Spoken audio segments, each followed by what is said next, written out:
السلام علیکم ورحمۃ اللہ وبرکاتہ۔ جنت کی سیریز کے ضمن میں آج جو احادیث مبارکہ آپ سے ڈسکس کرنا چاہ رہا ہوں، اس میں پہلی حدیث جنت کے بازار سے متعلق ہے۔ حضور اکرم صلی اللہ علیہ وآلہ وسلم کا فرمان پاک ہے کہ جنت میں ایک بازار ہوگا، جنتی ہر جمعے کو وہاں جائیں گے، پھر ایک بہت ہی خوبصورت ہوا چلے گی جسے باد صبا چلے گی، جس سے ان کے چہرے اور کپڑے خاک آلود ہو جائیں گے، اور وہ یاد رہے خاک بھی جنت کی ہے، اور جنت کی خاک یہ دنیا کی خاک والی خاک نہیں ہے، خوشبودار ہے اور مٹی بھی نہیں ہے۔ اچھا، وہ جب چلے گی نا اور ان کے بدن پہ پڑے گی تو اس سے ان کا حسن اور خوبصورتی یہ اور بڑھ جائے گی اور حسین ہو جائیں گے، اور اس حال میں جب وہ اپنی بیویوں کے پاس واپس لوٹیں گے تو ان کی بیویاں ان سے کہیں گی کہ اللہ کی قسم ہمارے بعد تم اور زیادہ حسین اور خوبصورت ہو گئے ہو، واللہ لقد ازددتم بعدنا حسنا وجمالا، فیقولون، تو وہ جواب دیں گے وانتم واللہ لقد ازددتم بعدنا حسنا وجمالا، وہ کہیں گے کہ خدا کی قسم تم بھی ہمارے بعد اور زیادہ حسین ہو گئی ہو۔ تو یہ جنت کا معاملہ ہے، وہ حسن بڑھے گا۔ اچھا، لوگ پوچھتے ہیں پھر جنت میں جمعے کا خبر کیسے ہوگی کہ نہ چاند ہے، نہ وہاں پہ سورج ہے، نہ وہاں پہ وقت ہے؟ تو وہ مومنین اندازہ ہو جائے گا، جنتیوں کو اندازہ ہو جائے گا دنیا کی مدت کی مقدار کے مطابق، وہ خود ہی پہنچ جائیں گے وہاں پر۔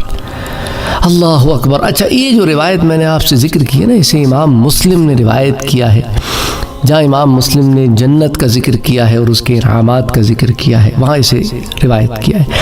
اچھا، اسی طرح حضرت انس بن مالک رضی اللہ تعالی عنہ بیان کرتے ہیں کہ اہل جنت ایک دوسرے سے کہیں گے کہ چلو بازار جنت کی طرف چلتے ہیں، پھر وہ ایک مشک کے ایک پہاڑ کے پاس جائیں گے، وہاں سے پلٹ کر جب وہ اپنی بیویوں کے پاس پہنچیں گے تو ان سے کہیں گے تم سے ایسی خوشبو آ رہی ہے جو اس سے پہلے کبھی نہیں تھی، تو وہ جواب دیں گے تم سے بھی ایسی خوشبو آ رہی ہے جو یہاں سے نکلتے ہوئے نہیں تھی۔ یعنی بیویوں کو شوہروں سے ایسی خوشبو آئے گی جو انہوں نے پہلے اپنے شوہروں سے نہیں سونگھی، اور شوہروں کو بیویوں سے ایسی خوشبو آئے گی جو انہوں نے ان بیویوں سے کبھی نہیں سونگھی۔ اس روایت کو، یہ بھی درجہ صحیح کی روایت ہے، ترغیب میں روایت ہے، پھر ابن ابی دنیا بھی اسے روایت کرتے ہیں۔ اچھا، تو یہ تو معاملہ ہو گیا جنت کے بازاروں کا، یہ معاملہ ہو گیا جنت کی خوشبو کا، یہ معاملہ ہو گیا جنت میں جمعے کا، اور ایک بڑا پیارا نکتہ کہ یہاں پر جب لوگ اپنے گھر واپس لوٹیں گے تو میاں بیوی کی جو کانورسیشن ہوگی نا، اس کے اندر بھی ہمیں دو تین باتیں پتہ چلتی ہیں۔ ایک دوسرے سے محبت ہوگی، پیار ہوگا، ایک دوسرے کی تعریف کریں گے، اور وہ اوپری تعریف نہیں ہوگی، وہ ایسی تعریف ہوگی جو ظاہر باطن سے تعریف ہوگی، اور اس تعریف میں یہ بھی ہوگا کہ تمہارا حسن بڑھ گیا ہے، وہ کہے گا تمہارا بھی حسن بڑھ گیا ہے، وہ کہے گی کہ بھئی تم سے خوشبو آ رہی ہے، وہ کہے گا کہ تم سے بھی خوشبو آ رہی ہے، اور ایسی خوشبو آ رہی ہیں جو کبھی ہم نے نہیں سونگھی۔ تو وہاں معاملہ محبت کا ہے، پیار کا ہے، میاں بیوی کا۔ اچھا، اب جنت کی نہروں کی بات کر لیتے ہیں۔ حضور اکرم صلی اللہ علیہ وآلہ وسلم کا فرمان پاک ہے کہ جنت میں ایک نہر ہے جس کے کنارے سونے کے ہیں، اس کی گزرگاہ ہیرے جواہرات کی، اور اس کی مٹی مشک سے بھی زیادہ عمدہ، اور اس کا پانی شہد سے بھی زیادہ میٹھا اور برف سے زیادہ سفید ہوگا۔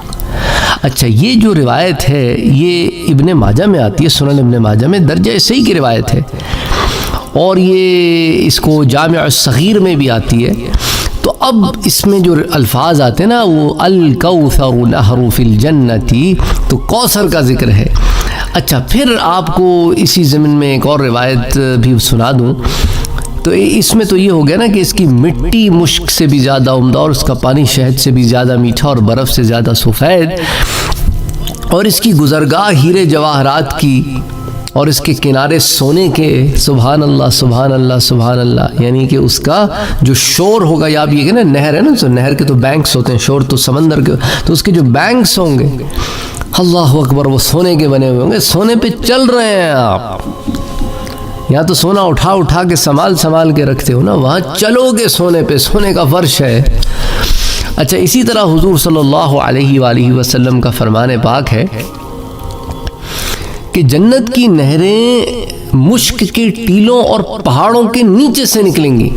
انہار الجنت تخرج من تحت، تحت کس کے نکلے گی؟ تحت کستوری کے ٹیلوں اور پہاڑوں کے نیچے سے۔ اللہ اکبر اللہ اکبر، سنتے جاؤ، سبحان اللہ پڑھتے جاؤ، دعا کرتے جاؤ کہ باری تعالیٰ عطا فرما۔ اور یہ بھی روایت درجہ صحیح کی ہے، اس کو صحیح ابن حبان میں روایت کیا گیا ہے، اور پھر یہ ترغیب میں بھی آتی ہے، اور وہاں پہ بھی اسے حسن صحیح کا درجہ موجود ہے کہ بھئی ایک طرق سے تو حسن پہ آتی ہے اور ایک طرق سے صحیح کے درجے پہ آتی ہے۔ ویسے صحیح ابن حبان میں آ گئی تو ویسی بھی درجہ صحیح کی روایت ہو گئی۔ اچھا اب اس کے علاوہ حضور صلی اللہ علیہ وآلہ وسلم کا ایک اور فرمان پاک ہے کہ جنت میں ایک سمندر پانی کا ہے۔ ابھی تو نہروں کی بات ہو رہی تھی نا، پچھلی روایت میں کیا تھا؟ انہار الجنہ، کہ عربی میں فرق ہے، نہر کو کی جمع انہار ہے، کیوں نہر بھی عربی کا ورڈ ہے، نون ہے نہیں، نون ہے، یہ دو چشمی والا ہے، نون ہے حار، یہ آپ کا جو حلوے والا ہے ہوتا ہے وہ تو ذبح کو کہتے ہیں نا، وہ تو نہر ہے، یہ نہر ہے، تو انہار الجنہ تھا۔ اب اس روایت میں آتا ہے فی الجنتی بحر، جنت میں ایک سمندر ہے۔ اللہ اکبر اللہ اکبر، اور سمندر کا پانی ہے۔ دنیا میں سمندر کے پانی کیسے ہوتے ہیں؟ نمکین ہوتے ہیں، کھارے ہوتے ہیں، سخت کھارے ہوتے ہیں، اور کچھ تو ڈیڈ سی ہوتے ہیں کہ اتنا زیادہ اس کے اندر کھارا پن ہوتا ہے کہ کوئی چیز سروائیو نہیں کر سکتی اندر۔ لیکن جنت کے سمندر کا کیا عالم ہے کہ جنت میں ایک سمندر کا پانی ہے، اور اس کا کیفیت یہ ہے کہ وہ جنت کا پانی ہے۔ اس کی سب سے بڑی کیفیت کیا ہے کہ وہ جنت کا پانی ہے۔ تو جنت میں تو کوئی چیز کڑوی کسیلی ہو نہیں سکتی، تو وہ جنت میں ایک سمندر پانی کا ہے۔ فی الجنتی بحر للماء، اچھا اسی طرح فرمایا وبحر للبن، کہ یہ دودھ کا بھی ایک جو ہے وہاں پہ سمندر ہے، اور وہ بحر للعسل، اور یہ آپ کے شہد کا بھی ایک سمندر ہے، وہ بحر للخمر، اور یہ شراب کا بھی ایک سمندر ہے۔ ثم پھر اس سے مختلف نہریں جاری ہوں گی۔ تو اب سمجھ میں آ گیا کہ جنت میں جو نہریں جاری ہوتی ہیں ان کا منبع سمندر ہے، وہ سمندر ہے، اس سے پھر اللہ آگے نہریں جاری فرماتا ہے۔ تو اب یہ جو روایت ہے یہ بھی درجہ صحیح کیا، ترغیب میں آتی ہے، ٹھیک ہے۔ اچھا اسے امام بیہقی نے سنن الکبریٰ میں روایت کیا ہے۔ اچھا اب آ جائیں جنت کے درختوں کے بارے میں بھی ذرا بات کر لیتے ہیں۔ حضور صلی اللہ علیہ وآلہ وسلم کا فرمان پاک ہے کہ ان فی الجنت شجرہ، جنت میں ایک درخت ہے، ایک گھڑ سوار اس کے سائے میں 100 سال تک چلے گا لیکن اس کی مسافت طے نہ کر سکے گا۔ اگر اس کا مصداق چاہتے ہو تو قرآن کی آیت پڑھ لو، وَظِلٍّ مَّمْدُودٍ وَمَاءٍ مَّسْكُوبٍ، کہ اس کی کیفیت کیا ہوگی کہ دور دور تک پھیلی ہوئی چھاؤں اور ہر دم رواں پانی سے لطف اٹھائیں گے کون؟ اہل جنت۔ تو اب یہ جو روایت ہے، یہ سورہ واقعہ کی آیت ہے، یہ بھی بتا دوں، یہ جو روایت ہے یہ صحیح البخاری کی روایت ہے، بدء الخلق میں، اور پھر جامع الترمذی میں کتاب التفسیر میں آتی ہے۔ اسی طرح ایک اور روایت میں حضور صلی اللہ علیہ وآلہ وسلم نے فرمایا کہ دیکھو جنت کا ایک ایک درخت اتنا بڑا ہوگا، اتنا عریض ہوگا کہ انتہائی تیز رفتار گھوڑے پر سوار شخص 100 سال تک اس کے سائے تلے گھوڑے دوڑانے کے باوجود اس کا فاصلہ طے نہ کر سکے گا۔ ان فی الجنت شجرۃ یسیر الراکب الجواد المضمر السریع 100 عام لا یقطعها۔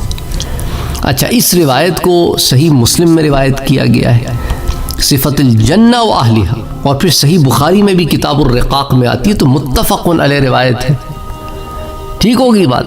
اچھا سلیم بن عامر بیان کرتے ہیں کہ اللہ کے رسول صلی اللہ علیہ وآلہ وسلم کے صحابہ کہا کرتے تھے کہ اللہ تعالی ہمیں اعرابیوں اور ان کے سوالات کے ذریعے نفع پہنچاتا ہے، یعنی کہ وہ جو بدو ہوتے ہیں نا، دیہاتی لوگ، وہ آتے ہیں، وہ ایسے ایسے سوال کرتے ہیں کہ ہمارے ذہنوں میں وہ سوال بھی نہیں ہوتے، اور پھر جب وہ سوال کرتے ہیں اور حضور صلی اللہ علیہ وآلہ وسلم جواب عنایت فرماتے ہیں تو اس سے ہمارے علم میں بھی اضافہ ہوتا ہے، اور ہمیں پتہ چلتا ہے کہ ہمارے رب نے ہمارے لیے کیا کیا نعمتیں تیار کر رکھی.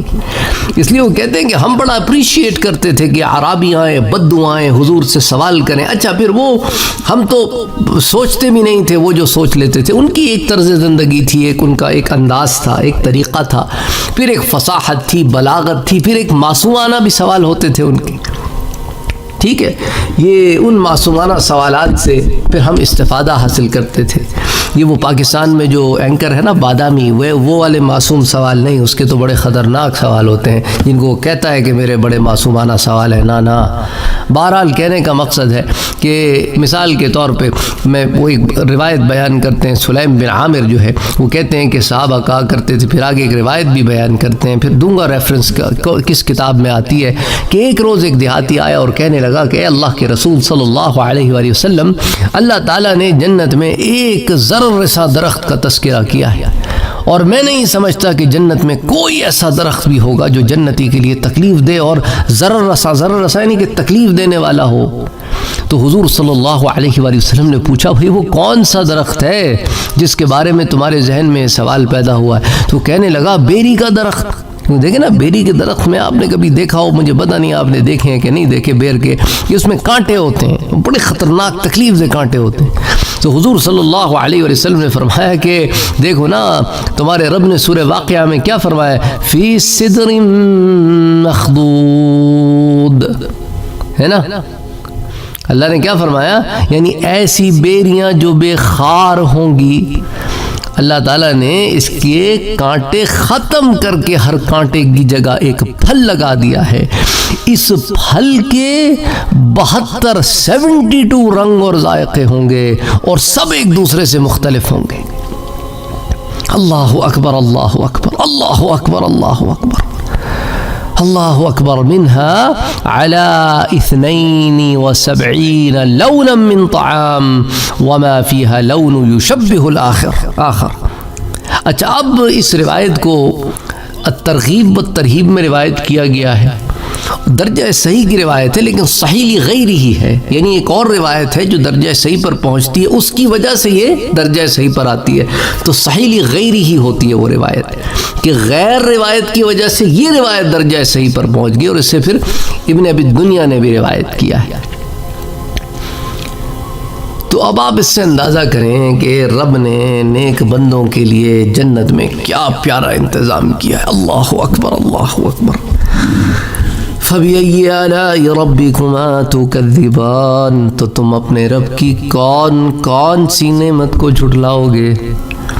اللہم صلی علی سیدنا و حبیبنا و شفیعنا محمد صلی اللہ علیہ وسلم.